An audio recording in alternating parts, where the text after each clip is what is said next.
Tinignan ko po ang Supreme Court decision. Solid po.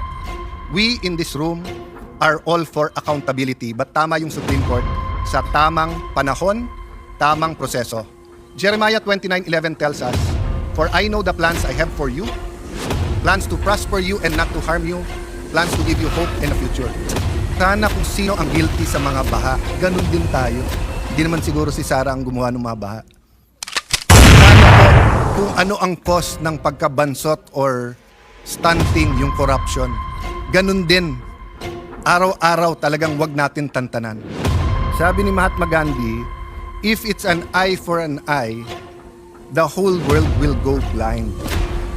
Let's make our stand, Corona. But aren't we supposed to be wiser? At hindi ba tama naman yung sinabi sa Supreme Court?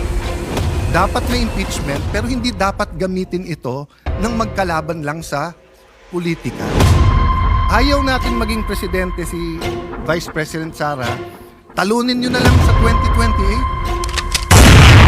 Ngayon, kung talagang may ginawa siyang masama, edi impeach pero sa tamang paraan.